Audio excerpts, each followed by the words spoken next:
Fish and Rice, Stories from Japan. I'm Toby, and today I'm by myself here, but I have two guests, Brandon and Kim. Thank you very much for coming today. Hello. You are the owners of the Kazan room in Kobe. It's a tiki bar, a kind of very unique place to go here in Japan.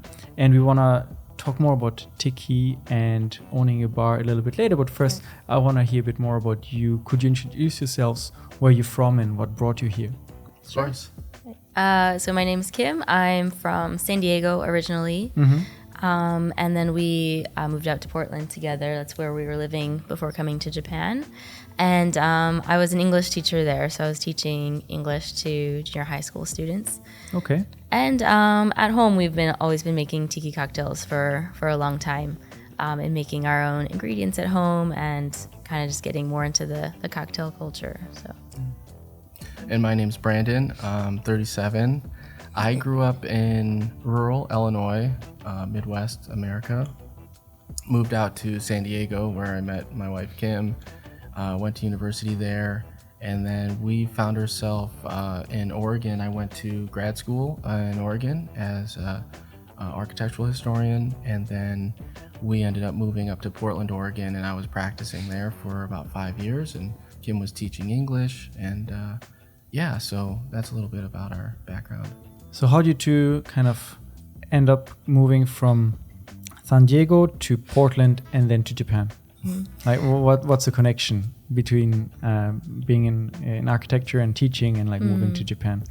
Well, the connection is that we were not enjoying our jobs anymore, or we were just feeling like, we were at a point where we could settle down, we could buy a house, we could have a kid, and we were like kind of looking into our future and saying, is this it? Is this what our lives are going to be like for the rest of our lives? And so we thought, hey, let's try something new. Let's try an adventure. I was an English teacher, so it made sense to try teaching English in another country. There's a lot of places you quite can accessible. Do that. Yeah. Japan, we researched quite a few different countries, and Japan just seemed like the one that had a great program to do it with, and just other good benefits here. There's baseball in Japan. So at the time, I had just graduated in architectural history, and I did my thesis on baseball stadiums and ballparks throughout the country. Wow. And so I spent 2 years like surveying and visiting these old relic ballparks, some that existed, some that didn't. So a lot of them would just have like a historic marker or something, right?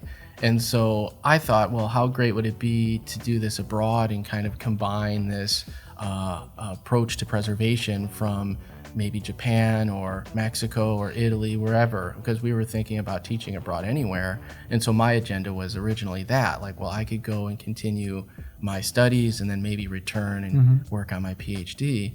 And then we just settled on Japan due to what my wife said. Some of the pay was better and some of the benefits were better, and they had baseball too, so that was great. Big plus. About after 6 months though, I forgot all about that goal, and we just started like traveling and living Japan and traveling throughout East Asia, and then now here we are 5 years later and with a tiki bar and not a PhD. So dropped the PhD for the tiki. I'm happy with that choice. Yeah. So you are now like settled in Kobe. Why did you decide to kind of settle in that area and not maybe Tokyo like most people do, or some other areas in Japan? That's where we got jobs when we first came here, and then we actually fell in love with Kobe.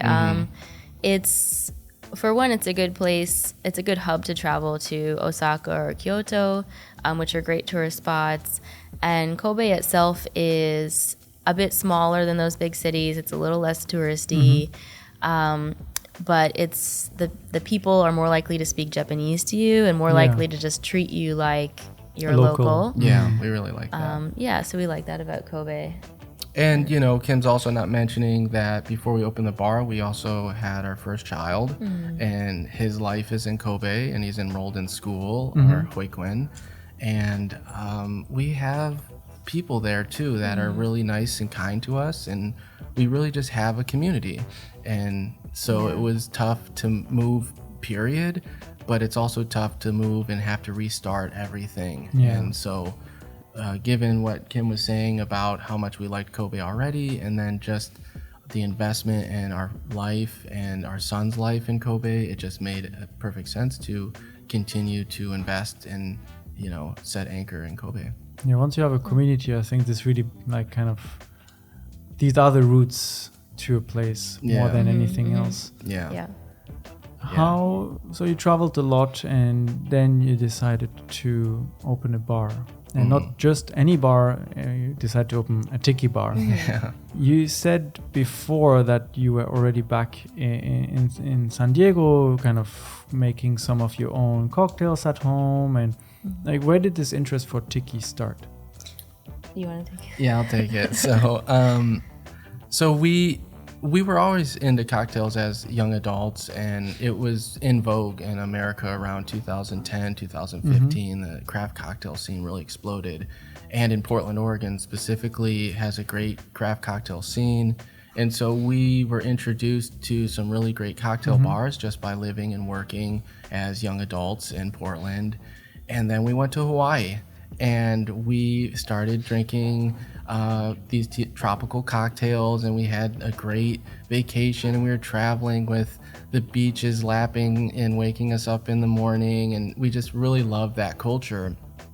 And then we go back to Portland and we discover that Portland has one of the best tiki bars in the country. Really? Yes. Okay. And so then we naturally become, you know, regulars there. And we then start learning about the history and doing more research about the cocktails and making them at home, but also just research about the history of tiki as well. And then we just fell in love. And I think there's a little bit of tiki culture for everyone, from the aloha fashion to the music to the cocktails to the interior design, the theming of a bar too. It takes meticulous detail, organization, and all this to make a real tiki bar pop, in my opinion.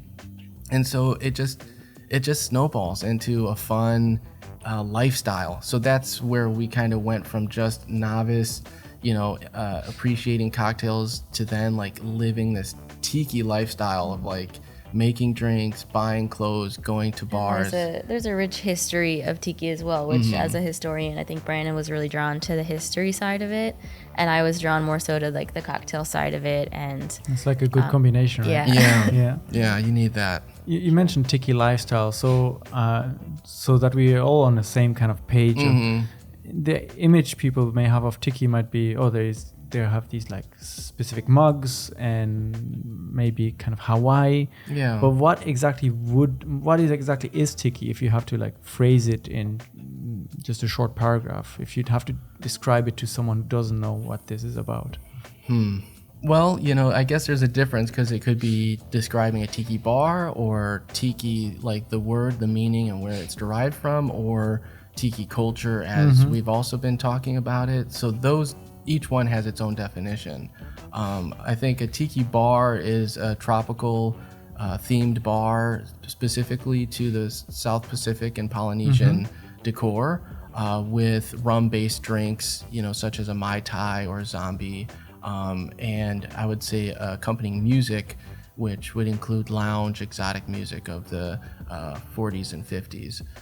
Tiki itself is, the Maori word for God or man, and that's where the imagery comes from, such as your totems and other tiki gods that you see throughout the South Pacific. And then tiki culture or tiki lifestyle is a lifestyle in which people celebrate tiki bars by traveling for tiki to go to these bars, collecting mugs, as you mentioned. There's annual tiki events throughout the United States, and there's some in Oslo. There was one in Okinawa, and so Oslo, that's an interesting place for tiki. It's not so tropical. But again, it's a lifestyle and culture. It's also an escape, so it's a feeling. Having it in a place like Oslo, then you can just feel like you're going to a different world when you go to a tiki bar. A lot of tiki bars are like blacked out to the outside. So when you go in, it's a completely like escapist type experience. Or you can imagine maybe in Oslo or the Midwest in America where it's 0 degrees outside, and then you crack that door to 28 degrees tropical cocktail bar, Hawaiian shirts. Yes, in the middle of the winter. And that's the escapism of Tiki. And people can do that in San Diego, even in Hawaii, or well, now in Japan. So. And there's a big community around it. You mentioned people travel for Tiki, people collect Tiki mugs or memorabilia. Most definitely. How did you two go from kind of arriving in Kobe, traveling a little bit around, to deciding, okay, we're going to open a Tiki bar here? I think we were continuing to make Tiki cocktails at home here in Japan. More and more we had to make our own ingredients because we couldn't find as many things here in Japan as we had available to us back in the States. And we were hosting people, at our home, serving them Tiki cocktails. And I think we just really loved that experience of like hosting people. And so many of our friends said, when are you going to open a Tiki bar? And so I guess they kind of planted the seed in our head, and they were very encouraging. It just grew and grew until we found ourselves creating logos and just kind of dreaming about it. And then one day we're like, well, let's do it. Let's do it. Yeah. I think from a professional standpoint too, sometimes the English positions in this country are somewhat limiting to how far you can grow. And again, coming from an architectural historian background and a professional background, I realized that very early on that these positions and this job title wasn't going to sustain my life if I were to leave this country.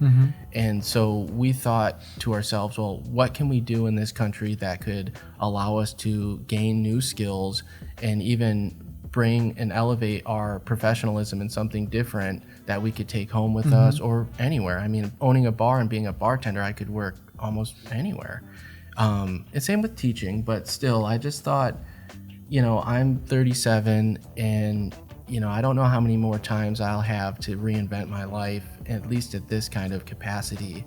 And so we thought, let's go for it. It was a passion project. It's always been a dream of ours. We were obviously encouraged living here. And as I mentioned earlier too, we kind of are the foremost experts on the topic and the cocktails and the history. And so let's provide a space to not only educate people about this culture, but give Kobe a new, unique craft cocktail bar that can be celebrated. And that's how you started the Kazan room. Yes. Where does this name come from? Well, Kazan means volcano in Japanese, so it's the volcano room.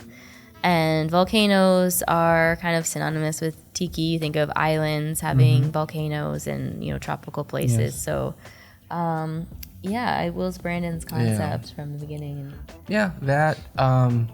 room makes it sound very cozy. Yes, it is. It could have. We were thinking about like the Kazan Club, a room we wanted to kind of set an intimate type, environment, which it is, but the name should have reflected that as well. So the room it hit. I don't know, the Kazan room. Woke up one day and it's like, that's it. So, and we also love the concept of using Japanese in the name as well, because here in Japan it's like you'll buy a new beer and it'll say new in English on it or something. And so they appropriate English very commonly. And so we thought it would be fun in reverse to do the same thing. And so we could have just as easily called it the volcano room in English, but we thought, being here in Japan, how fun would it be to kind of use the Japanese language and English interchangeably as Japanese does too, so. Yeah, it's a memorable name, I think. And because you incorporated both, also maybe easy to remember for the Japanese community that kind of comes and enjoys your bar. I'm wondering, you have the idea now for the Kazan room, and you have the project, you make the logo, you kind of prepare the cocktail menu. How do you go about actually making it happen? Like, how do you find a place to open the bar? How do you get you probably need some licenses to operate food and beverage establishment in Japan. How was this process for you? Do you two speak Japanese? Were you able to handle all of this by yourselves, or? Oh, we don't speak enough. We don't speak much Japanese. I mean, we speak some, but we had We had a real estate agent who spoke English, so that's where we started, was finding the location. And then Brandon handled the paperwork side of it. Yeah, so you have to have a location before you can go down to the city hall and apply for a business license. Okay. And so the first step was finding a location, which is kind of scary because I had to go through a graveyard of failed bars to find a space that I said, I'm going to do it better and I'm not going to fail. Like if everything's that's presented to you is like, this bar closed because they didn't make enough profit, you're like, do I want to open a bar in that location? But we're very proud. Our location had actually been vacant for 4 years before we... Wow. You know, I don't think the pandemic helped, right? Yeah. So a lot of these bars that we were, surveying were vacant for 2+ years because nobody was doing anything at that time. But still, it was a little sobering, right? Like you have this great idea and then you're going to the 18th floor of some building and looking at a graveyard of old failed businesses. But I think we were naive and we were also very determined though at the same time and very proud of our product. So we just figured we're going to do it. And again, it's a chance, in our opinion, of a lifetime to do it here for the cost. Whereas if we were in America, it could have ranged from $500,000 to $1 million, right? To just get it started. Yes, we don't have that kind of money. So it was much easier to try our hand at it here with our own capital. And so, but going back to what you said, first you need a lease. Yes. And then you need to have a food handling license, which at the time during the pandemic, I was able to take online. They sent me all the proper, books and CDs and things. And so I studied. Which it was all in Japanese, so we had to use a Google Translate. Yeah. That's a lot of studying. Yeah. But, the education's still there and I know what to do and what not to do. And it was just for food, not for alcohol. So I really just learned, and we don't have food at our bar. Okay. It's just alcohol. So, but still I had to show that. Food and beverage. Yeah, food and beverage. But there wasn't much on alcohol, like how to tell if someone's had too much to drink or what to do, or even the rules on IDing someone. Like in America, there's a lot of bars that'll ID everyone, no questions asked, right? And it's just the standard. But through the process of opening a bar, I was never really educated on that. It wasn't one of the steps that was required to open a bar. Yeah, I've never really seen that where they check your age. Maybe in some nightclubs they are more strict, but for bars I've never seen anyone, unless you look like maybe a 10-year-old child, they might be like, are you really 18? We got close once. I wanted to, but then they started talking about where they were working. I was like, okay, you're probably old enough, but you never know. And then so you got the food and beverage. Yeah, so then I went down to the city hall and I provided my drawings of the bar and all the renovations, which I did myself, and I did the drawings myself too. And so I had to provide, an outline of where the kitchen is going to be and where the toilet's going to be and so on and so forth. I guess the architectural background helps a little bit to kind of make those plans. I had all the tools, the straight edges, all the graph paper still, and so I did that, and it was a pretty simple process. They had a checklist, at least in Kobe. The Kobe city is who we're working with here. And they had a checklist of things that you needed to meet. And so halfway through the renovation, once we had the kitchen installed and the plumbing all done and the lighting done, it wasn't completely done and ready for open, but it met all the criteria for the city to approve it as a business. So it's quite risky, right? Because you have to first take a lease on a property. You have to start the renovation, and then you have to showcase what you've done already and that this is matching the regulations. But they can still say no. They could say no. I heard that's very rare, and I heard it's also very rare for them to check back with you later. So people are like, oh, well, you can change it later, and they'll never come again. I mean, we don't have any intention of doing any of that because we just built it, right? Yes. I think I don't think there's a huge risk of them saying no unless you didn't meet one of those check boxes. Yeah. So we kind of knew what they were looking for and made sure that we had all those things. And I don't think they would say no if we met all the criteria. Yeah, so. that would, yeah. But you're right. You're so far invested, and you still have to have another hurdle to get through to open. In our case, they came in, they inspected it, and he said, you can open today if you want. Like I mentioned, we weren't ready for that, but it was that easy. And then the rest is History. The rest is history, stocking the bar, marketing, trying to draw in new clientele, doing events, doing competitions, things like that. It just really, snowballed from there. How has it been for you to be like two American bar owners without a Japanese partner and running the business, where people are very curious, like, oh, there's a new tiki bar here, two Americans running it, were they just drawn in naturally, or did you have to kind of really go out of your way a little bit to let people know about this new place in Kobe? I mean, I think we're still doing our best to, market our bar by doing events in Tokyo or Osaka, and really just trying to not necessarily tell them about tiki, but more cocktails. Like, this is a great cocktail bar. Tiki is the theme, and we love tiki, but you don't have to come here. You can appreciate good cocktails, and that should be what the first draw is. And another question you had asked too is like, how is it being Americans? And I remember one time when we first opened, one woman was in there and she's like, who's your partner? And we're like, it's just us. They're like, yeah, I know, but who's your Japanese partner? Who's your boss? She said, who's your boss? And I was like, well, Like, we own us. it. They're like, it's just us. No, you don't. Yeah. Like, no, no. But who's the Japanese boss? Who's your Japanese boss? We're Yeah. like, no, it's just us. And, people have called us the unicorn because obviously somebody has, an anchor as a Japanese wife or a Japanese husband that, they kind of can use them as an umbrella to do adventurous things in this country, where we're both here as two American expats, playing along with everyone else without real roots or real like citizenship, or or whatever, right? Like, it's always a little scary, but I'm sure you asked some other questions in there too. So I have more questions. I was wondering, in terms of we talked about the opening and that process. How has it been to run the place in terms of dealing with, I don't know, taxes and so on as foreigners? Is this challenging at all? Are there easy forms to fill, or just like you need to just file this paper at the end of the year and it's all clear? Or what kind of challenges have you faced while running the bar? Well, I did the taxes as well. So I maintain and run the bar full time, and my wife still teaches. And so I deal with all that, and that was one of our last hurdles was, we opened the bar, they let us open the bar, I registered it with the tax office, but then I had to do taxes for the bar, and I've never done Japanese taxes here. But luckily enough, there's a whole, like a bullpen of helpers and people who walk you through doing your taxes, at least in Kobe. And I went there, I think on one of the last days to do taxes. It was a line around the block.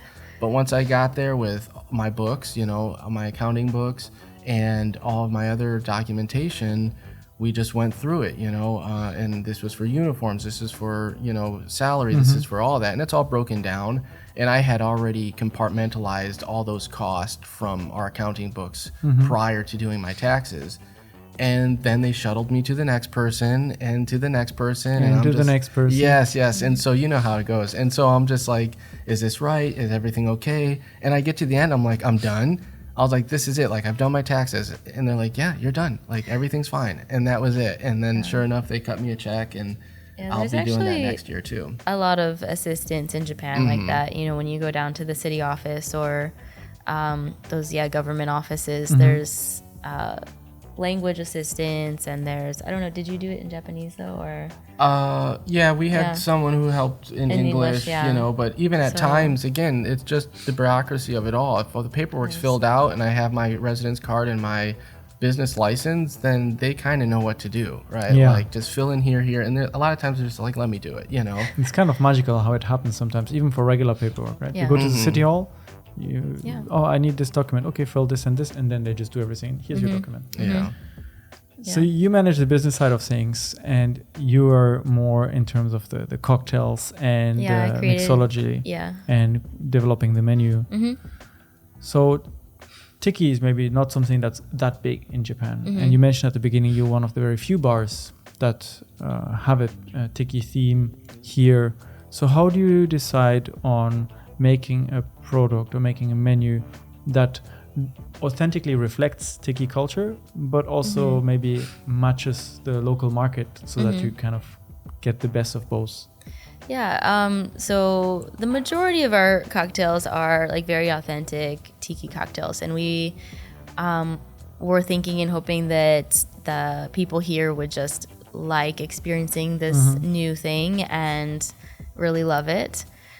We also developed a couple of original cocktails that do include like Japanese spirits because we are in Japan and we wanted that to be reflected on our menu as well. So our originals, so one of my originals is Sakura Sling. That sounds delicious. It's early in the morning, but yeah. It's too bad to bring it. It's very good. It is. So it's inspired by the Singapore Sling, which uses gin, Benedictine, and cherry hearing. So I kind of replaced those liqueurs with the Sakura liqueur. So it's a cherry blossom, kind of very floral liqueur. And then added pineapple juice, lime, grenadine, some orange bitters in there. And it's a really tasty, kind of sweet, just nice, well-balanced, well-rounded drink. It has a great mouthfeel, too, with that fresh pineapple. You get a lot of protein from that, and so it has a nice foam when it's poured properly. And it's really delicate, but dangerous. You could drink them all day, really. Well, it's called a sling because you like sling it back. Yes. Oh, I see. Fair enough. So what makes a tiki cocktail tiki and not just a regular cocktail? I think including, first off, there's a lot of historic ones. So like when you look back at historic tiki bars and kind of their roots and where they started, most of them were starting with rum, basically just because it was cheap. Rum was cheap, and that's why they used that spirit. But typically, tiki or tropical cocktails include very fruity elements, citrus, pineapple, elements like orgeat or falernum, often like some kind of spice, like allspice dram. I don't know. Do you want to? So it doesn't have to be done only with rum, right? No. There's definitely a lot of tiki cocktails are rum based, but there are definitely non-rum based cocktails too, gin or even bourbon. So yeah. So it gives you a room to play with, right? Yeah, For sure. So is there any official definition of if you want your cocktail to be registered in a tiki books of cocktails, it has to match these and these criteria? Or is it more up to kind of just the community's decision, like let's adopt this as a tiki cocktail? I think if it's created by a tiki bar and tiki bartender, and follows some elements of that like kind of fruity tropical style, I think you can call it a tiki cocktail. Yeah, and I would say maybe even going back to the fundamentals of the first tiki bar inventor and his philosophy of one sweet, one strong, one weak, and one sour. And that is the build for a tiki drink mostly, and so you could use that as a precedent for how to build a tiki cocktail. Then you can break up the sweet into multiple parts. And the strong could be 2 different rums, and the sour could be 2 different citruses. So that's where it really builds from. There's more the elements and not necessarily which actual things. Yeah. What was the response then from the Japanese audience to this? We were talking a little bit before starting the cameras that, a lot of Japanese people like beer. Or they like highball, which is soda with whiskey. Or they like a chuhai, which is another liquor with soda. How did you find a niche with your cocktails? I think the Japanese people who have come into our bar have really loved it. They've responded really well. They love the decor. They love, the environment, kind of feeling like they're in Hawaii or something. And they've really loved our cocktails. I think we would love to see more Japanese people come into our bar. I think it's something that they would really enjoy. We're just hoping more will discover us and do you have a mixed clientele now? Is it like half Japanese, half foreigners coming? It's getting there. It's getting there. I would say within the last 3 months, we've been doing a lot more Japanese clientele and guests. I think being featured in national competitions and events has really helped us break through a lot of the riffraff, if you will, as real Or being in like Lightning magazine, so Yeah. that's a Japanese Oh, cool. publication. Yeah. So being in that, hopefully, is reaching more of a Japanese audience. Yeah, and so we do market to both English and Japanese speakers, and again, a lot of these events are in Japanese, and we want the cocktails to do the work for us, right? I mean, I can talk to you the best I can, but we really hope that the cocktails is what brings you back. And then just to go back to your initial question, we get a lot of people in the industry as well, from Osaka, Kyoto, Tokyo. So other bar owners. Owners, bartenders, again, who are learning about us through these different marketing avenues, and they're really impressed too. And so that means a lot to us. And so, just getting more people in. I think, we just have to keep at it. So what you said earlier, that when you started communicating, okay, we have the Kazan room open, we need to get people to know about it. The events really kind of put you on the map, right? Yeah. So participating to cocktail events, being featured in competitions, magazines. Yeah. That's how you get attention. Yeah, I think any professional business, you're going to be wanting to do very a wide range of events or publishments or podcasts, and just market to a different array of people, from tiki to cocktail to locals. I was just in America 3 weeks ago presenting on Tiki in Japan at a Tiki symposium and cocktail event. And granted, the audience in large is probably not going to be in Kobe in the next 6 months, but long-term investment, when they come, they're going to know about us, they're going to know me. And so there's a little bit of that too, marketing for longer term investment and marketing for short term turnaround as well. And so that's been our strategy for sure, is just try and hit international cocktail local events, just to let people know what we're about. And even just down to passing out flyers at different businesses or different. Yeah, just working with them and sharing our story, and So running a bar actually is a lot more than just standing behind a counter and pouring drinks, Absolutely. right? Most definitely. It's probably the hardest part too. Yeah. Like the pouring the marketing. drink and making the drinks and taste testing the drinks is fun. The marketing and getting people in and getting regulars and putting yourself out there as a bar that is known for cocktails it's tough to break through into that scene. Were you kind of familiar with this before starting? Did you realize the amount of work that it will be, or were you, when the kind of passion project started, it was more like, we're gonna make cool cocktails, we're gonna have our little Kazan room with a tropical atmosphere, or was it whether you're like, okay, there's gonna be a lot of work and we're gonna have to deal with all of this? I think we didn't have much experience in like the marketing end of things. Definitely our passion is the cocktails and just hosting and just being like, we like being behind the bar, we like talking to people and providing a nice experience for them. I think the harder part for us was actually like reaching those people and letting them know that we're here. So. And for me, again, coming from a more of a professional background and career, this was somewhat common. So presenting at, architectural symposiums or publishing work in journals, that was just part of the gig. And you would do that outside of working a 9 to 5 in the office. And that was to draw people into your firm. It would draw your name up into the conversation as a legitimate and thoughtful historian. And so I brought that same approach to building my name as a historian in America to our bar.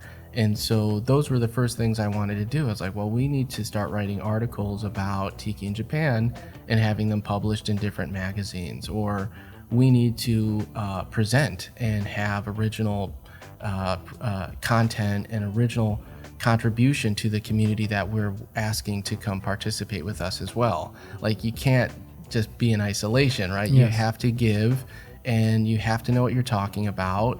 And I think that's much more important than just having open the bar where we thought, okay, they'll if you build it, they will come type thing, right? You just It's post like, on social media and Yeah. people will be, oh, this looks cool, let's go. that, I think it'd take us a lot longer. That probably can work, But this is a war of attrition too, right? Like we have to get people in now so we can reinvest in the bar and continue to grow it and do better and better things.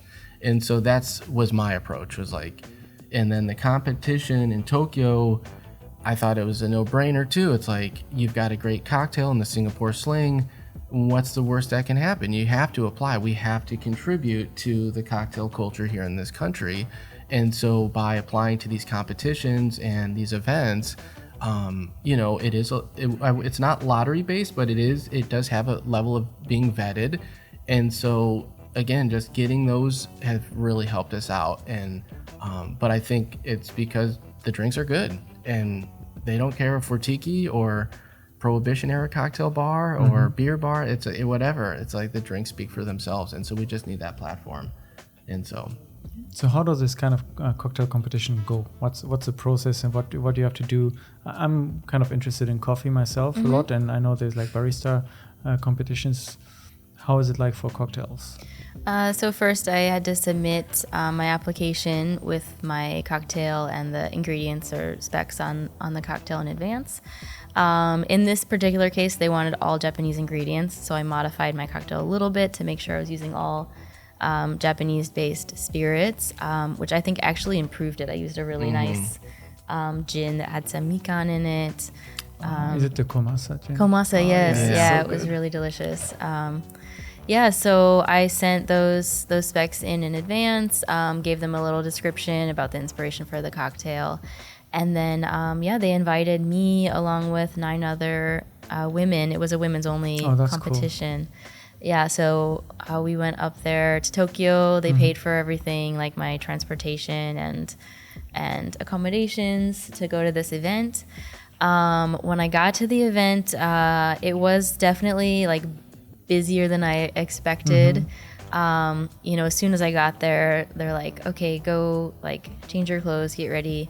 And then they started like walking us through what we're gonna do. They walked us onto the stage, made sure we knew like where the cameras were and where the host would be, and like just get a feel for like the bar top on stage and like where we were gonna set our ingredients.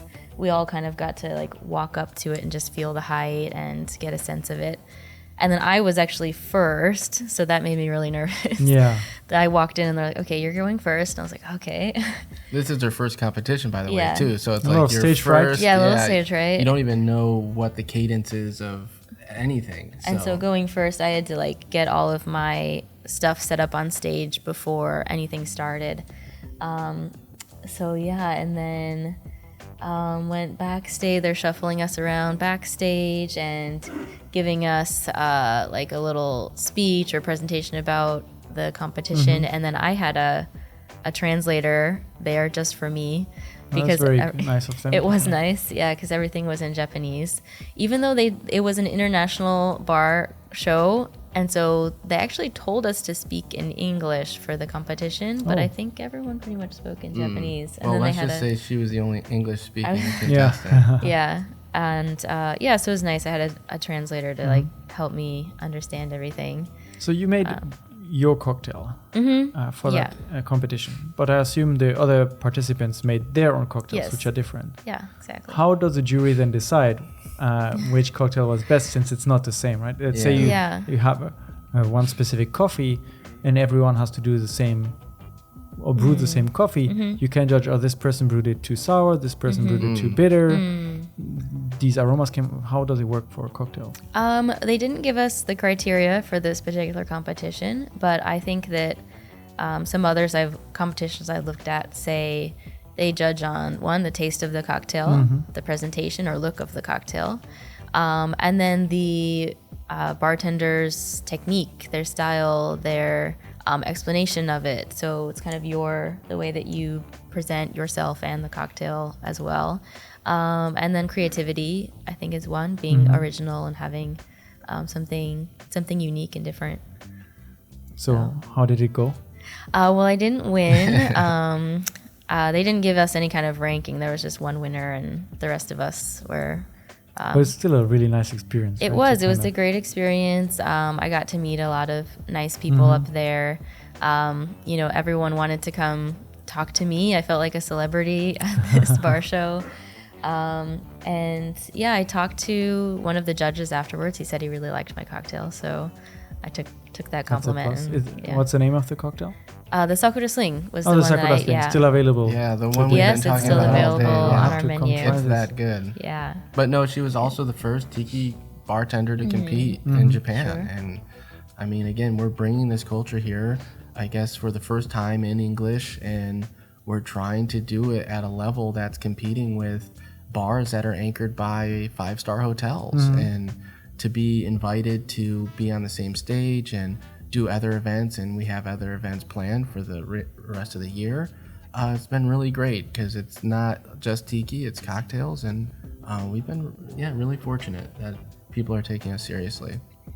So how's the tiki scene like in Japan now? You're trying to kind of build the community around this, spread the word, educate as well around what is tiki.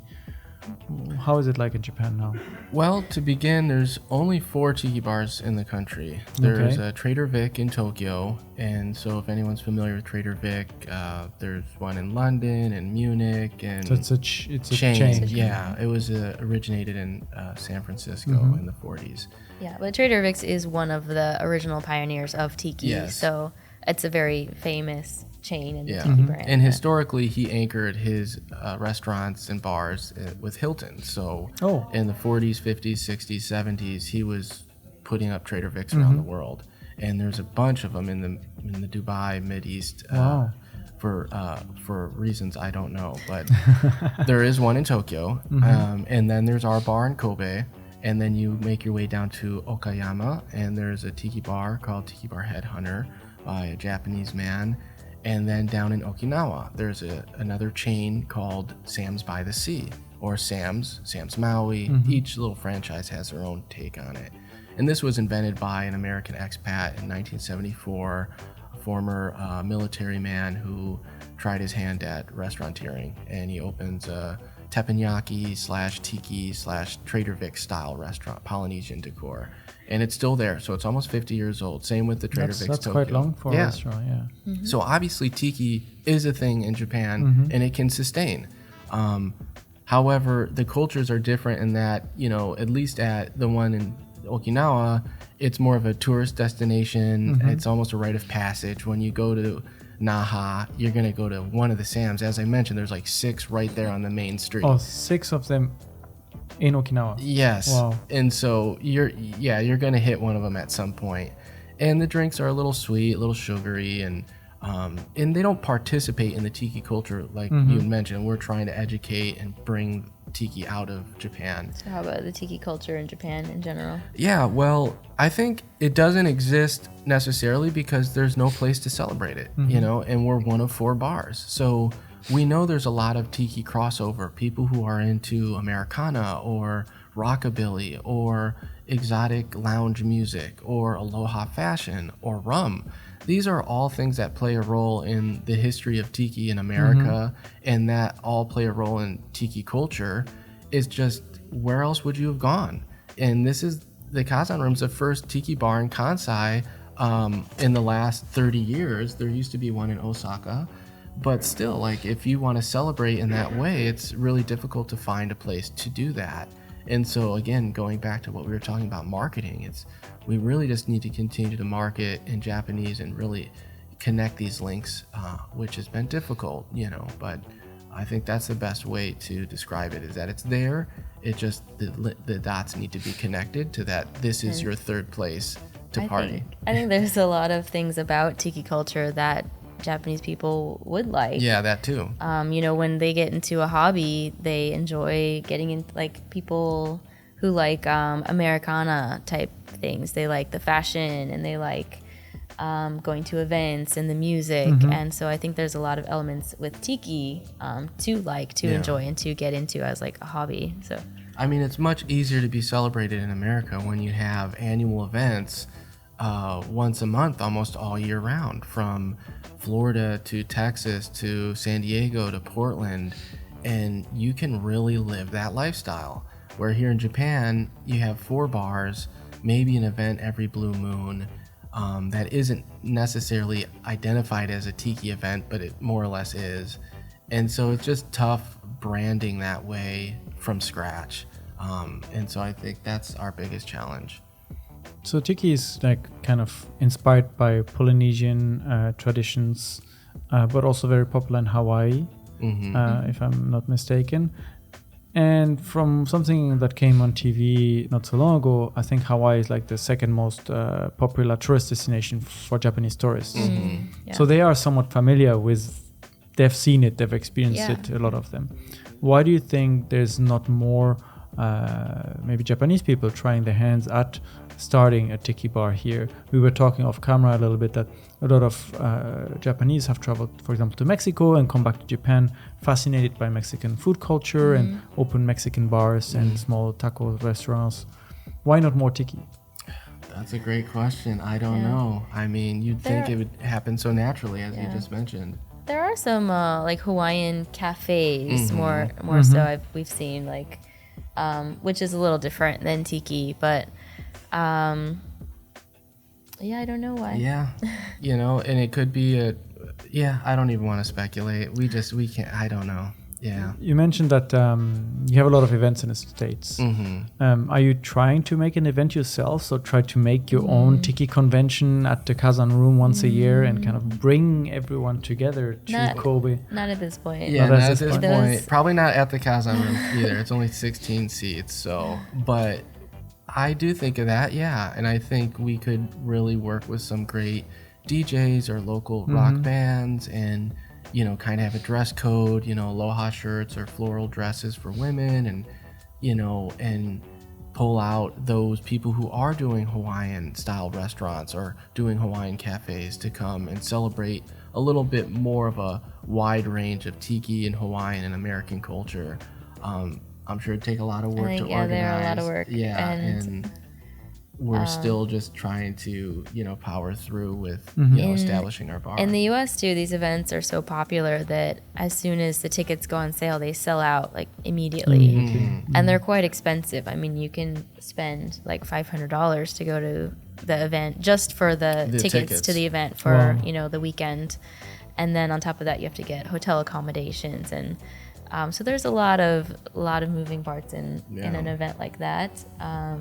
I guess if we did one, maybe it'd just be like a one-day party or something. Yeah, I think so. But I think you're right. I think that would be a great opportunity to draw out everyone's interest in tiki and give them a centralized event to say, this is what we do and this is what you do too. You just didn't know it. Come to our bar afterwards, right? So, maybe in the future. We're still kind of going around the sun, at least this first time, and then we'll see what we can do next year. For all the customers, the local customers that come to your bar and kind of give you some feedback, what are the things they say that draw them to tiki or that they enjoy about tiki more than just going to a regular bar, for example? I think most people love the environment at our bar. It's so relaxing as soon as you step in the door. The music, the decor, everything I think is just a relaxing experience. And I think they just like coming in and talking to us, talking to Brandon, who's usually behind the bar. Just having like that ear, so like your friendly bartender to listen to your stories and I think it's just so unique. You don't get this type of drink, the way we're blending rums and making our own syrups and doing fresh pressed juice, which is really difficult to find a bar do here. The quality too, it's hard to be matched, at least in Kobe, and the environment too. It's like, again, with the music, it's all very intentional though. Like it's intended to allow you to escape in this kind of South Pacific dream, and so people love it, and so do we. We had a patron who came in just about a week ago, and since then he's come in 2 more times. So within about a week, he came in 3 times. Became a regular. Brought new guests each time, and and he likes the drinks. Obviously, he likes the decor, but I think he likes the environment and the pulse and the attitude of the place. It's like, it's not a gaijin bar where it's more of a mixing bar where people want to talk about their travels or drink beer, and it's not a upscale traditional Japanese whiskey bar where nobody's talking to each other at all, right? Thinking their whiskey on the rocks. Yeah, Thinking about life deeply. Yeah, it's somewhere in between. It's like you're going to get high-end quality cocktails, but you're also going to get a little bit more of a Western and friendly environment. And then it's also tiki, which is just fun, you know? So there's not a lot of airs to it.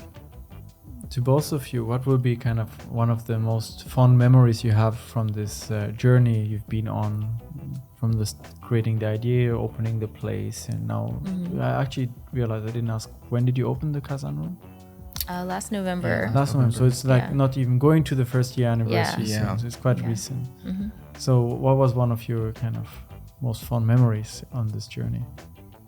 You know, that's really tough to say. But, you know, I really love it when I'm busy, you know, mixing drinks and I look over and I just see a couple like falling in love with each other, you know, and it's like they're having that escapism moment. And to me, like that means a lot. So I really like that. Yeah, I think of just like really fun nights that we've had at the bar. I still remember a lot of the people who've come in from abroad, or you know, we had a really fun crew in probably closer to our opening. I still remember these 3 guys, and they were just really funny. And the one guy, I remember he tasted the Sakura Sling, and he was just like, "Oh, holy shit." He's like, "Get me another one of those." He's like, "I'm gonna drink this really fast. Make me another one." That's nice. I think that's what you want to hear, right? Yeah. I love just getting that kind of feedback and people just having fun at our bar. And a lot of great memories so. being made at our bar. That means a lot to me. It's like people walking away having a great night, maybe making their week, maybe making their whole trip to Japan, you know, and it's like we're getting to do that for them, and that means a lot to us. Is there anything that you would do differently in the whole process now that you've kind of gone through the most difficult of setting yourselves up, opening the place, renovating, doing your taxes? Would you do it differently, or in a different location, or different approach? I mean, I think that we're finding that, or like a city like Osaka or Kyoto might be more accessible to some people, or have more of this like lifestyle or this environment of other nice cocktail bars and that kind of that experience. But you know, we love Kobe. It's our home, and we chose it for a reason. And so I don't know if we do it differently. Yeah, it'd be tough. And again, we work and live within a few minutes of our home, and I don't know. We really wanted to bring it to Kobe and celebrate it there, and I have no regrets in that. And I love bringing the first tiki bar to Kobe and putting it on a map that only rivals other major cities around the world, like London, Sydney, New York, if you're at least including tiki bars, right? And now there's one in Kobe, and I love that people come down to Kobe from Osaka or Tokyo or even Hyogo in general to come to Kobe for our bar, and then they go out for Kobe beef, and so we're really proud of that. A lot of the tourists, or even people who live in Kyoto and Osaka, are coming to our bar for the night and then like going home weekly, like so. Yeah, so. However, as Kim was saying, though, you know, in a city like Osaka or Tokyo, where Western style bars and craft cocktails are much more accessible, celebrated. You think of some of the world's best bars, at least based on different rankings. There's probably like 5 or 10 in Tokyo, you know, a few in Kyoto, and, you know, and we're in Kobe. And so, you know, there's not as big of a craft cocktail appreciation, we feel. And we're just doing our best to pull that out of Kobe, because we know they love these drinks. It's just maybe they don't know about us yet, or we're just being patient. Recently, they just released what's it called? Asia's 50 best bars list. Is this one of your dreams to be on that list one day? It's probably a blessing and a curse, right? You know, getting to that celebrity would probably make our lives much more difficult, but at least if we can make the right strides towards getting as close as we can or getting it, I think we're going to benefit from it regardless. So yeah, I think we could see ourselves there. what is a kind of dream for the Kazan room, or for you too, with Tiki culture here in Japan? If you look forward in the next 5 years or 10 years, do you have anything you want to create? Anything you want to achieve? I think just like continuing to create new original cocktails, kind of innovating new things and participating in competitions. For me, I love the like cocktail side of it. So yeah, I'd like to continue participating in competitions and just kind of pushing myself, challenging myself to create new things. And I really love working with local businesses, doing pop-ups and collaborations. We're hoping to do like a donut collaboration soon, where I'd love to do like a gelatin rum filling or something, and just being creative in that way outside of just cocktails and tiki, but involving the community in Kobe at least into kind of creating new fusion. And then at the bar in particular, I want to introduce like South Sea cinema from the 30s and 40s and start showcasing another element of tiki, because as we mentioned, there's fashion, there's music, there's cocktails, but then at the same time, in the height of tiki culture in America, there were movies, there were books, you know, South Pacific and Polynesian culture was a thing. And so I've been watching a lot of old movies that are almost 100 years old, some of them, and trying to scout the right projector. And we want to do like a cinema night of just like showcasing all these old tropical South Pacific themed movies. So that's probably something we could probably do in the next few months. That sounds pretty cool. Yeah. A lot of plans, a lot of possibilities still ahead. Yeah. Thank you very much for sharing all of this. For me, that was very interesting. I wanted to ask also, so Tiki has a lot of elements. Is there one element for you that's the most important, that you really felt like, I want to integrate this Tiki element in the bar and we need to have that? I think it just has to start with great cocktails, fresh ingredients, fresh juice, well-sourced rums. We don't use any spiced rums. We blend our rums to get the flavors we need. I think that for any tiki bar, Japan or abroad, that should be very important, and if not, the basis of what you're doing. Yeah. And I think also having nicer, like higher end rums for tasting, having good quality rums. We're trying to grow our top shelf a little bit more. Yeah. So when people come in, they can try a new rum and try something really tasty. Is it easy to find those rums and all those ingredients you need to be authentic in Japan? No. No. So I'll import the maximum allowance when I'm traveling to America. And as far as everything else, we'll make it. Like a lot of the syrups that require to make some of the cocktails, we'll have to make those ourselves. So handcrafted cocktails. Yeah, yes. Very handcrafted. Brandon and Kim, thank you. About talking about tiki culture in Japan, about talking about opening a bar in Japan as two American expats. Is there maybe anything that I didn't ask about your experience that you would have liked to share? Something about challenges or tiki culture? No. I can't think of anything. Yeah. I thought it went really well. You covered a lot, yeah. Well, I still have a few more questions. Okay. All right, let's do it. It's trivia time. Okay. And so I prepared a few questions about tiki culture. Okay. Usually, I would be competing with one of you, but this time, since I prepared the question, I'll just ask them. Okay. And let's see how it goes. Okay. So, you mentioned it earlier, and maybe you have a strong side for the history of things, but do you know the name of the American entrepreneur who's credited with like really starting tiki culture? It's probably an easy question to start with, but his nickname or his actual name? Well, I have everything here. Okay. Right. So that was Edward Beaumont Gant, who legally changed his name to Don Beach, and he opened the first tiki bar, Don the Beachcomber, LA, 1934. Correct. Yes. So that was maybe very easy, but there's one question that I have now, which is about something we actually didn't talk about too much: tiki mugs. Right? They're kind of very unique, and you mentioned at the very beginning of the conversation they used to represent the gods, because tiki means kind of god. And my first question regarding mugs is, when was the first tiki mug produced? The year, I'm not sure. I want to say early 50s, and Tiki Bob San Francisco. So what I have here, at least, I don't know if this is 100% accurate, but I have 1963 designed by Holden Westland, the founder of the Tiki Farm Company, who's been producing a lot of mugs since. And my follow-up question would be, are you familiar with Tiki Farm Company? Oh, yeah, for sure. Yeah.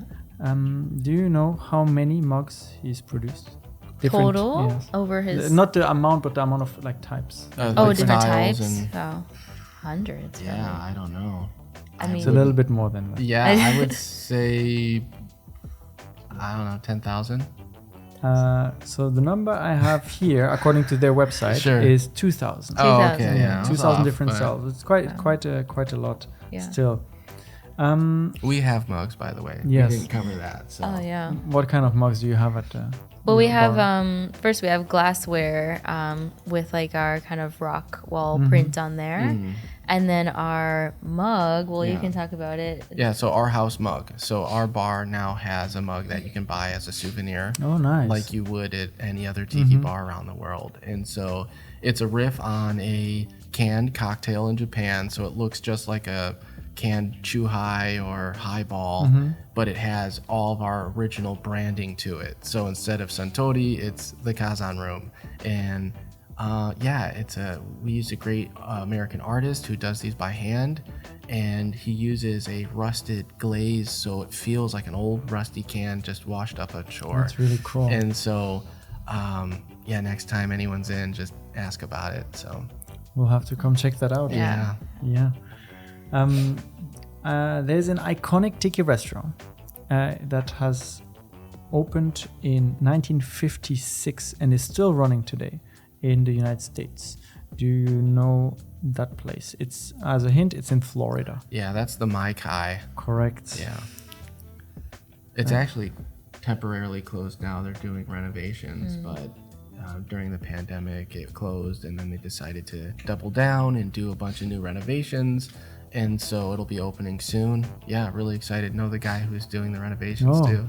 And it's on the National Register, so it's a historic property as well. So they consider it the really just the pinnacle of all tiki bar experiences. So. Like the sanctuary for tiki culture. Yeah. That's really nice. On the next trip to Florida, maybe I have to make a stop in Fort Lauderdale. Do you have any idea how many restaurants were opened during the 50s in the tiki craze in the United States? Man, I would have to say, maybe maybe 600. No, let's get real. Maybe like a few hundred. Yeah. A few hundred? How about you? I'll say 150. 150? The answer is 1,200. Oh, 1,200. Yeah. Wow. So it really boomed across the United States, and they were just opening up everywhere. Wow. That is not impressive. so many are left, but no. tiki has come in waves from what I read. Some periods more popular, some periods less. So now it's back in vogue. Yeah, exactly. Yeah. It does seem like there's a new tiki bar coming on scene every month. So, well, us included. So. I have one more question. It's a history question. Are you familiar with the Kon-Tiki expedition? Yes. History. Yeah. Do you know which year this expedition was led? So while you think, I'll just give some context to explain what the Kon-Tiki expedition is. Actually, a Norwegian guy named Thor, and that's not a joke, his name is Thor, he wanted to prove that some people found Polynesian islands kind of before others. I don't remember who was first, but basically he rebuilt a boat or a small ship with the same methods that were used at the time, and tried to sail from Europe to the Polynesian islands to kind of show it was possible at the periods where he claims they were found. So he led that expedition, and it was called the Kon-Tiki expedition. And it was in which year? I want to say, I can't say for certain, but I'm on either before World War II or right after. I'm going to go before, so I'm going to say 1937, 1938. So you're 10 years off. It's 1947, right after the war. Yeah, right after the war. So, sorry. It's very interesting actually, because Tiki, like from everything we've talked about, it's not just atmosphere, it's not just a bar, it's not just a drink. For some it's a lifestyle, it has a history, it's like it's kind of part of American culture in a way, and you're bringing that here now to Japan. So thank you for sharing about this. It was very interesting, learned a lot of things. Brandon and Kim, owners of the Kazan room in Kobe. So we'll put all the links in the description for whoever is interested in kind of going to check you out. This was Fish and Rice, Stories from Japan. Thank you for listening. Thank you for watching, and we'll be back next week. Thank you for having us. Thanks for having us.